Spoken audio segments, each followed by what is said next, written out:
ஒன்றும் சரியாக கொடுக்கவில்லை. அது இந்த மத்திய அரசும் மாநில அரசும் எங்கள் எல்டிஎஸ்சி சங்கம், பாரதி தோழர் எல்லாம் சேர்ந்து முடிவு பண்ணிட்டு இருக்காங்க.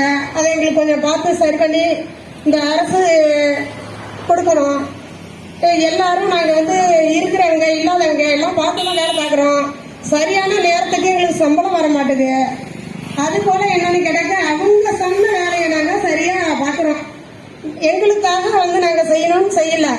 எங்களுக்கு புள்ள கிடக்குற குட்டி கிடக்குற பார்க்கல. எங்கள் வேலையில் எந்த நேரத்திலும் சரியாக அந்த நேரத்துக்கு நாங்கள் நிற்கணுங்கிற எண்ணத்தோட எங்கள் சங்கம் எங்களுக்கு சொல்லியிருக்காங்க. அதே போல் நாங்களும் நடந்துக்கிறோம். கொரோனா காலம் வரும்போதும் ஒவ்வொரு வீட்டுக்கும் மருந்து போட போவோம். நாய் செத்து கிடந்தா நாங்கள் தான் பதைக்கணும், தூய்மை காவலர். அதுக்கு பிறகு ஊரில் யாராச்சும் டெத் ஆகுனா ப்ளீச்சிங் பவுடர் போட போகணும். சிஎம் வந்தாக்க நாங்கள் ப்ளீச்சிங் பவுடர் போட போகணும். முக்கியமான அரசு ஊழியர்கள் யாராச்சும் வந்தால் நாங்கள் முன்னிலையில் நின்று எல்லா வேலையும் செஞ்சு கொடுத்தாதான் எங்கள் மேலப்பெரும்பலம் ஊராட்சிக்கு சிறந்த பேரும் புகழும். அனைத்து பஞ்சாயத்துக்குமே இந்த தூய்மை பணியாளர் இல்லைன்னா ஒன்றும் பண்ண முடியாது.